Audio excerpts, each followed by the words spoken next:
Ah, here it is, the little monster. How did we get there? Well, there are three reasons. First, the fake moon landings. Second, the Columbus hoax. And the third reason I will explain today, the scams of Renaissance cartography. But wait a second.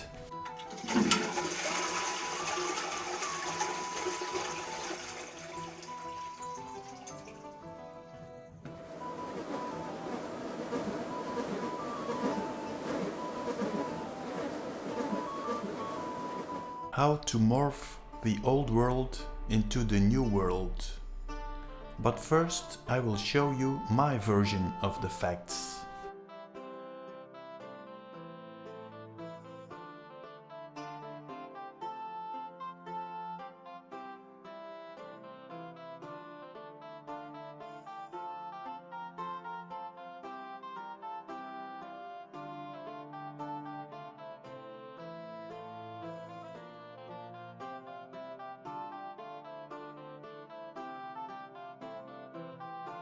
Let's presume something hits the Earth. That would result in massive floods. Because the Earth is spinning faster, day and night become shorter. That results in a drop of temperature because the Earth cannot warm up sufficiently. So the result is massive floods and ice forming. Well, that was easy. Now the Renaissance version. No, wait. First, let me give you a possibility here. What if the Earth was really heating up? Could the ice dam melt down and could the water be flowing back into the bigger ocean?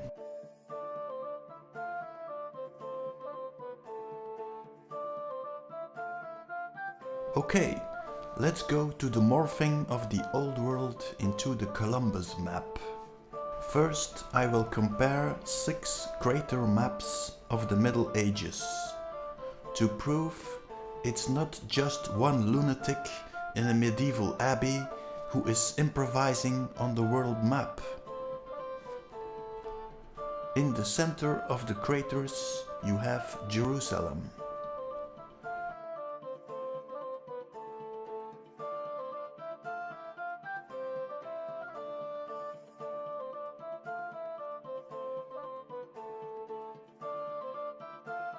Another recognizable point is the Red Sea, in the upper right hand of the map.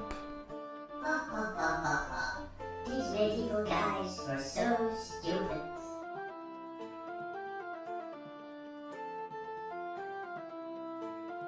Another point is the Pillars of Hercules, the point where the Mediterranean Sea is flowing into the bigger ocean.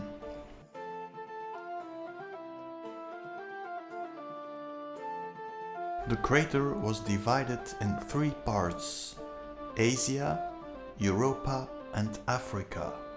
Remember, the shape of these 3 continents has nothing to do with the shape of the continents on the Columbus map.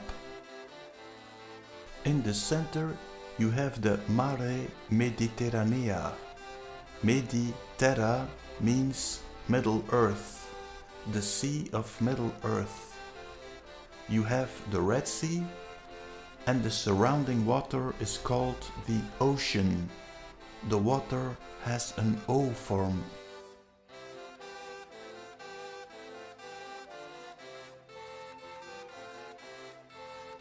So, now we are ready for the hoax. I will present you the missing link between the old crater map and the Columbus map. Let's count. 1025, 1100, 1234, 1250, 1265, 1300, and here it is, 1459. Well, nothing wrong at first sight. This is a crater map. Jerusalem in the middle, apparently the Red Sea, the Mediterranean Sea, Pillars of Hercules, the ocean around the world. You have 3 continents, Europa, Asia and Africa. And here we have the old world view. A crater surrounded by water, fire and the firmament. No sun ball, no moon ball, no planet ball, no flying balls at all. The flying ball circus is not in town yet. But let's turn the map and maybe you will see. What have we got here? Out of the blue, we have a perfect map of Europe. Where is that coming from?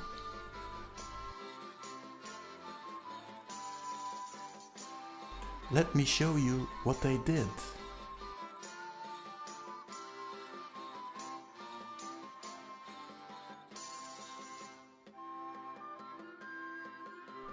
By pumping up Europe and putting it on the crater map, you are pretending that these crater maps are a clumsy medieval attempt to map the world from a European-centered worldview. And now a miracle is happening. Suddenly, old Greek and Roman maps are being detected and reconstructed.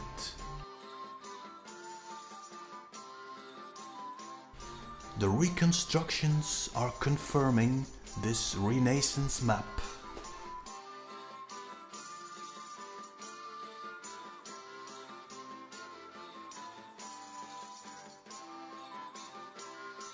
When you see the crater map with the Italian boot, you are being screwed.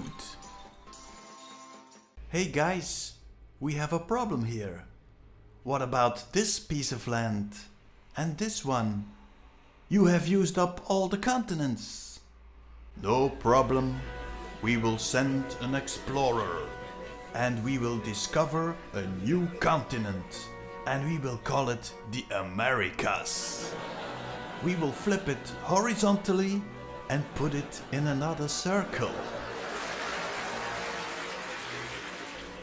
We have this Mercator guy, good friend of the occultist John Dee, who invented a new trick to scam the people, the Mercator projection. Furthermore, we are preparing the flying ball system. We will tell the people the sun is a flying ball in space. And we will invent plain TS, planets. Space is like a big merry-go-round. We have this Copernicus guy who is making all the calculations. When we will have created the little ball, there is room enough to create some more continents.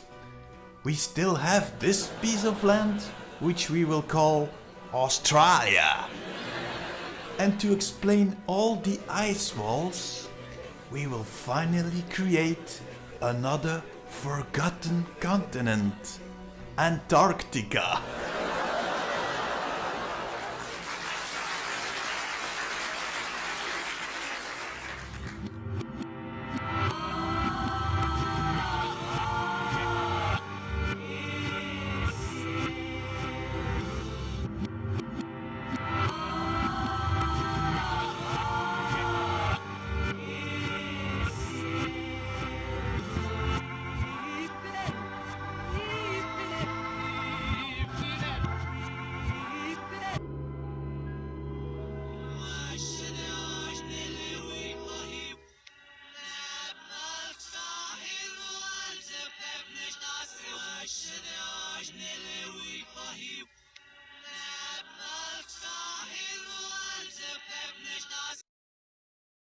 دجال has one of his eyes obliterated, like as in wiped out. It is covered.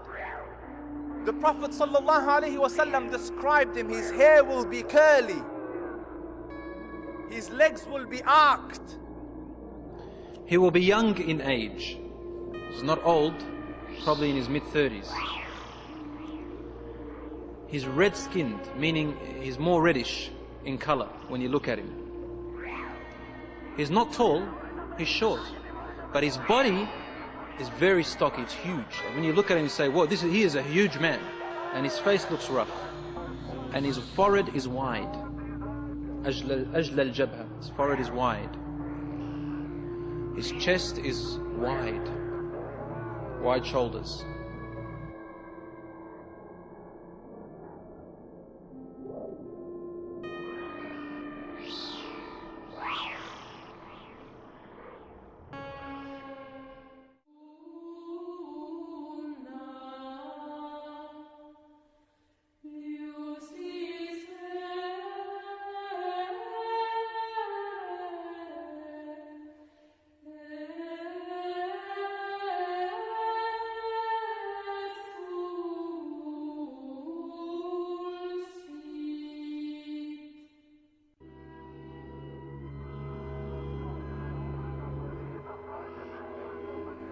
Hey, what's up, Walt?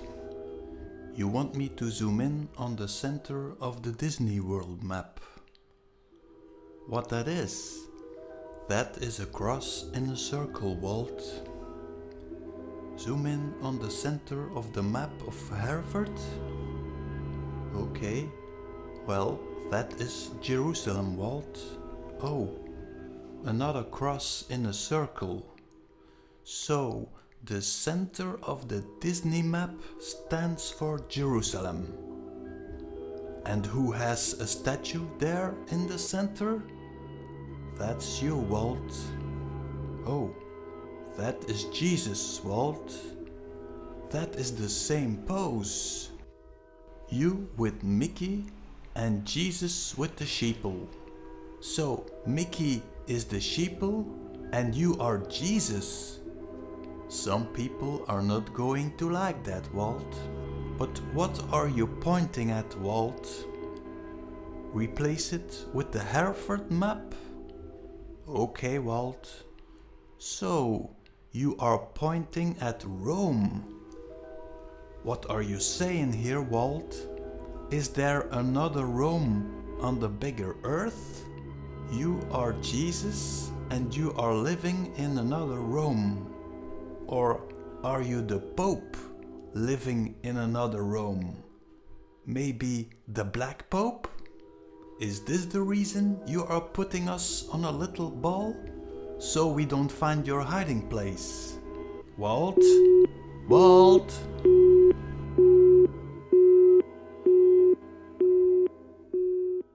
Let's examine this second Rome possibility.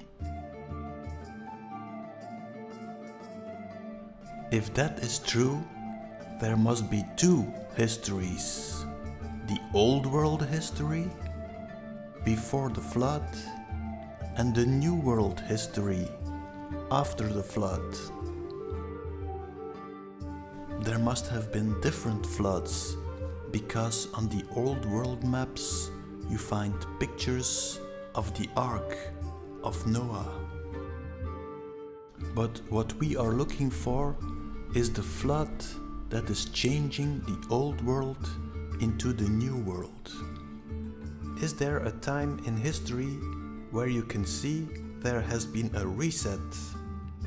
If it were up to me, I would call the moment of reset the year 0. Before the flood would be -0 and after the flood would be +0. But wasn't that the birth of Christ?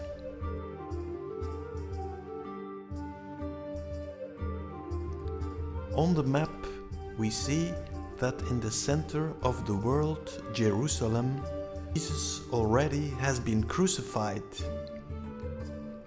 The oldest reference I could find on the Hereford map is Charlemagne. That is 800 AD.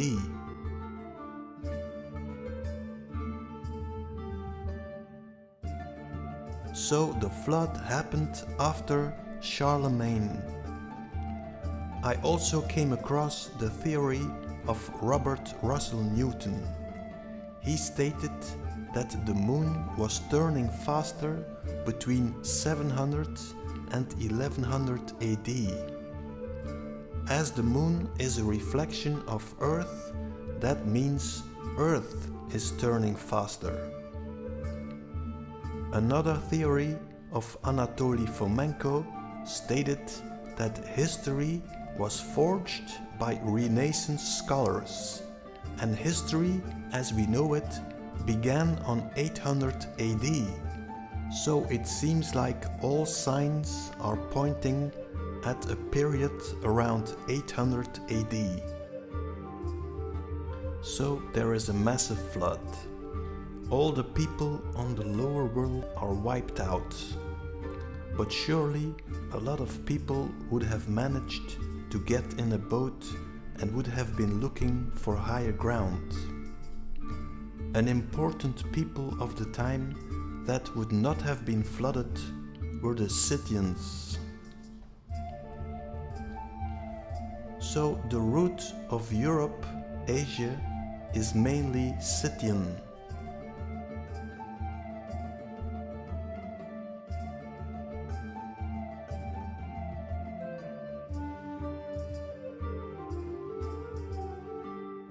But from all sides, people would have come to higher ground.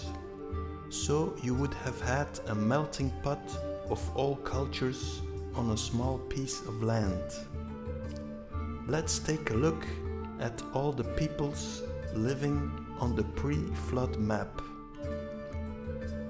You can recreate the whole history of mankind on this map.